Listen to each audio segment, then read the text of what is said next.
गोविंद बोलो हरि गोपाल बोलो, राधा रमण हरि गोविंद बोलो। गोविंद बोलो हरि गोपाल बोलो, राधा रमण हरि गोविंद बोलो। गोविंद बोलो गोपाल बोलो, राधा रमण हरि गोविंद बोलो। गोविंद बोलो हरि गोपाल बोलो, राधा रमण हरि गोविंद बोलो। गोविंद बोलो गोपाल बोलो, सारे ये बोलो, मिलके ये बोलो, अरे सारे ये बोलो। श्रीमद् भागवत जी के षष्ठ स्कंद का 10वां अध्याय। देवताओं द्वारा दधीचि ऋषि की अस्थियों से वज्र निर्माण और वृत्रासुर की सेना पर आक्रमण। श्री सुखदेव जी कहते हैं, परीक्षित, विश्व के जीवनदाता श्री हरि इंद्र को इस प्रकार आदेश देकर देवताओं के सामने वहीं के वहीं अंतर्ध्यान हो गए। अब देवताओं ने उदार शिरोमणि अथर्ववेदी दधीचि ऋषि के पास जाकर भगवान के आज्ञानुसार याचना की। देवताओं की याचना सुनकर दधीचि ऋषि को बड़ा ही आनंद हुआ। उन्होंने हंसकर देवताओं से कहा, देवताओं, आप लोगों को संभवतः यह बात नहीं मालूम है कि मरते समय प्राणियों को बड़ा कष्ट होता है। उन्हें जब तक चेत रहता है बड़ी असह पीड़ा सहनी पड़ती है और अंत में वे मूर्छित हो जाते हैं। जो जीव जगत में जीवित रहना चाहते हैं उनके लिए शरीर बहुत ही अनमोल, प्रियतम एवं अभीष्ट वस्तु है। ऐसी स्थिति में स्वयं विष्णु भगवान भी यदि जीव से उसका शरीर मांगे तो कौन उसे देने का साहस करेगा। देवताओं ने कहा, ब्रह्मन, आप जैसे उदार और प्राणियों पर दया करने वाले महापुरुष, जिनके कर्मों की बड़े बड़े यशस्वी महानुभाव भी प्रशंसा करते हैं, प्राणियों की भलाई के लिए कौन सी वस्तु निछावर नहीं कर सकते। भगवान, इसमें संदेह नहीं है कि मांगने वाले लोग स्वार्थी होते हैं। उनमें देने वालों की कठिनाई का विचार करने की बुद्धि नहीं होती। यदि उनमें इतनी समझ होती तो वे मांगते ही क्यों। इसी प्रकार दाता भी मांगने वाले की विपत्ति नहीं जानता, अन्यथा उसके मुंह से कदापि ना ही ना निकलती। इसलिए आप हमारी विपत्ति समझकर हमारी याचना पूर्ण कीजिए। दधीचि ऋषि ने कहा, देवताओं, मैंने आप लोगों के मुंह से धर्म की बात सुनने के लिए ही आपकी मांग के प्रति उपेक्षा दिखलाई थी। यह लीजिए, मैं अपने प्यारे शरीर को आप लोगों के लिए अभी छोड़े देता हूँ, क्योंकि एक दिन यह स्वयं ही मुझे छोड़ने वाला है। देव शिरोमणियों, जो मनुष्य इस विनाशी शरीर से दुखी प्राणियों पर दया करके मुख्यतः धर्म और गौणतः यश का संपादन नहीं करता, वह जड़ पेड़ पौधों से भी गया बीता है। बड़े बड़े महात्माओं ने इस अविनाशी धर्म की उपासना की है। उसका स्वरूप बस इतना ही है कि मनुष्य किसी भी प्राणी के दुख में दुख का अनुभव करे और सुख में सुख का। जगत के धन, जन और शरीर आदि पदार्थ क्षणभंगुर हैं। ये अपने किसी काम नहीं आते, अंत में दूसरों के काम ही आएंगे। ओह, यह कैसी कृपणता है! कितने दुख की बात है कि यह मरण धर्मा मनुष्य इनके द्वारा दूसरे का उपकार नहीं कर लेता। श्री सुखदेव जी कहते हैं, परीक्षित, अथर्ववेदी महर्षि दधीचि ने ऐसा निश्चय करके अपने को परब्रह्म परमात्मा श्री भगवान में लीन करके अपना स्थूल शरीर त्याग दिया।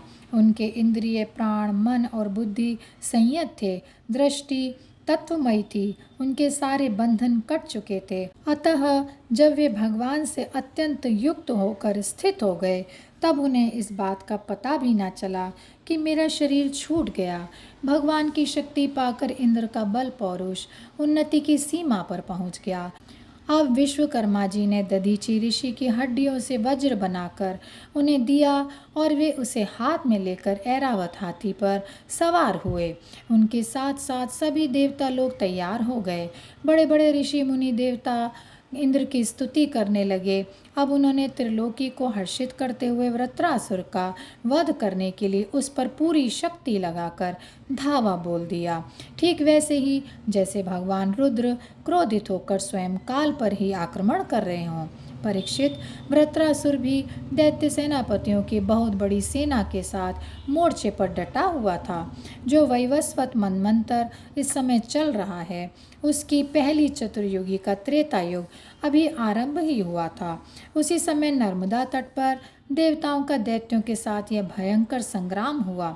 उस समय देवराज इंद्र हाथ में वज्र लेकर रुद्र, वसु, आदित्य, दोनों अश्विनी कुमार, पितृगण, अग्नि, मरुदगण, ऋभुगण, साध्यगण और विश्वदेव आदि के साथ अपनी कांति से शोभायमान हो रहे थे। वृत्रासुर आदि दैत्य उनको अपने सामने आया देख और भी चिढ़ गए।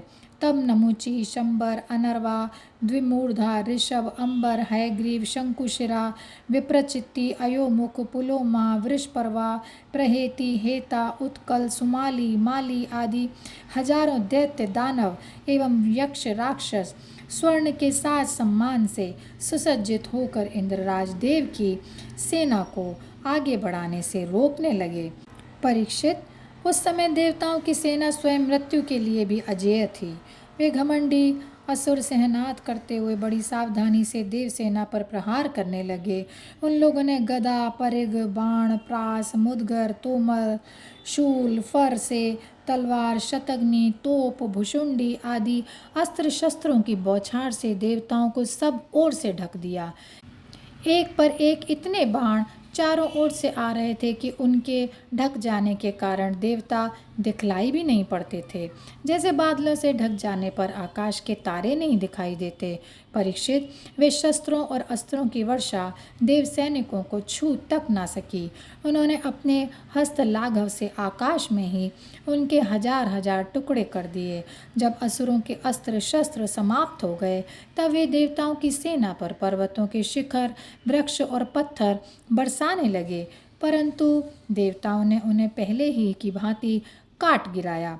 परीक्षित, जब वृत्रासुर के अनुयायी असुरों ने देखा कि उनके असंख्य अस्त्र शस्त्र भी देवसेना का कुछ ना बिगाड़ सके, यहाँ तक कि वृक्षों, चट्टानों और पहाड़ों के बड़े बड़े शिखरों से भी उनके शरीर पर खरोंच तक नहीं आ रही, सब के सब सकुशल हैं, तब तो वे बहुत डर गए।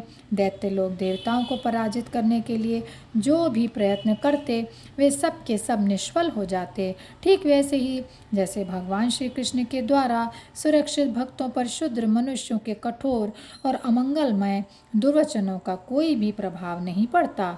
भगवद विमुख असुर अपना प्रयत्न व्यर्थ देखकर उत्साह रहित हो गए। उनका वीरता का घमंड जाता रहा। अब वे अपने सरदार वृत्रासुर को युद्ध भूमि में ही छोड़कर भाग खड़े हुए, क्योंकि देवताओं ने उनका सारा बल पौरुष छीन लिया था।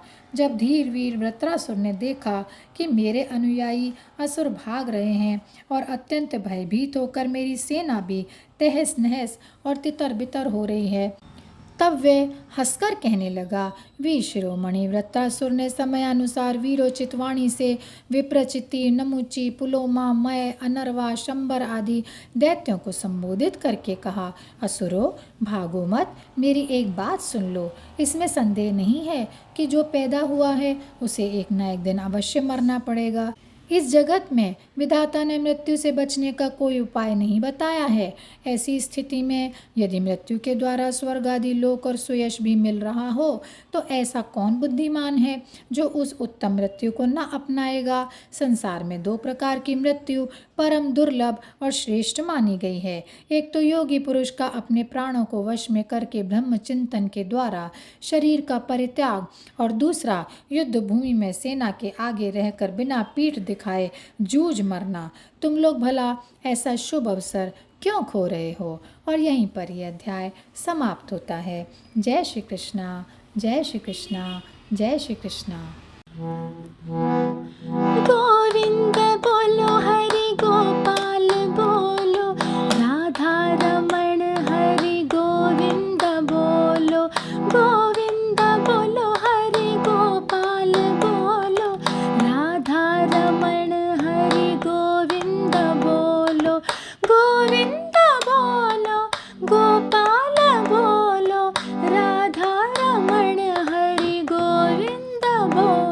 गोविंद